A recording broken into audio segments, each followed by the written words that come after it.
ये बात मुझ तक पहुंची है। मैंने उर्दू हिंदू वालों से कहा है, आप मुझ तक आइए, बातचीत कीजिए, एविडेंस दिखाइए। ये डायरेक्ट एजुकेशन मिनिस्टर से बात करनी पड़ेगी। हो सकता है आइंदा 22 तारीख को कैबिनेट है, उससे पहले आकर मुझको कोई समझाइए तो हम ऑफिशियल इसको आगे बढ़ाएंगे।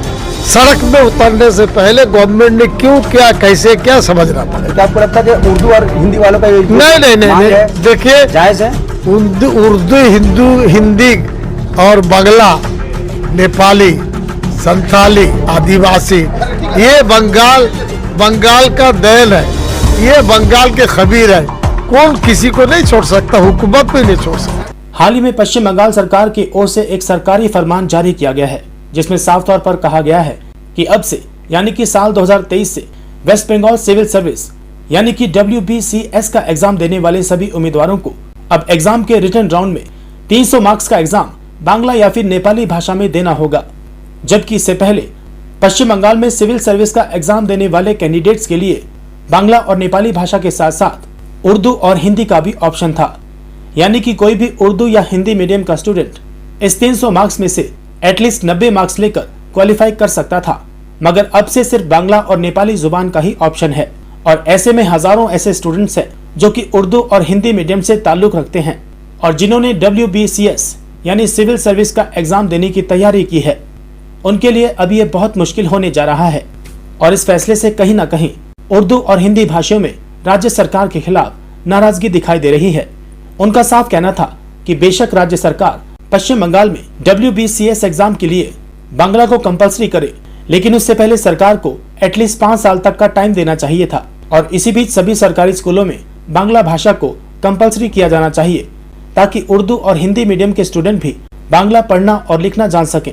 और फिर इसके बाद सरकार को इतना बड़ा स्टेप लेना चाहिए था।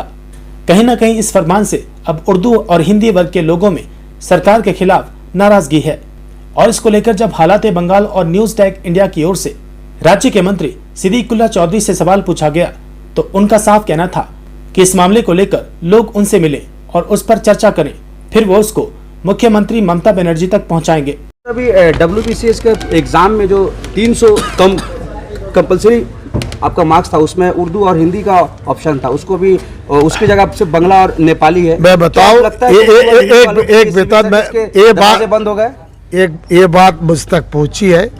मैंने उर्दू हिंदू वालों से कहा है, आप मुझ तक आइए, बातचीत कीजिए, एविडेंस दिखाइए।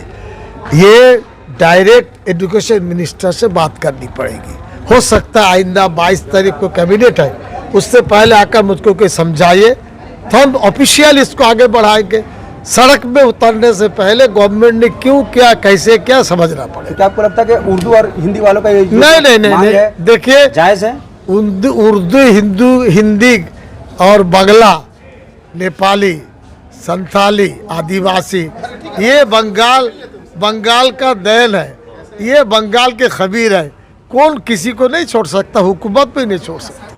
लेकिन अब सवाल ये उठता है कि आखिर संथाली, आदिवासी, ये बंगाल का देन है, ये बंगाल के खबीर है और कोई भी कौन किसी को नहीं छोड़ सकता, हुकूमत भी नहीं छोड़ सकता। तैयार नहीं है। नेपाली, इसको लेकर संथाली, आदिवासी, ये बंगाल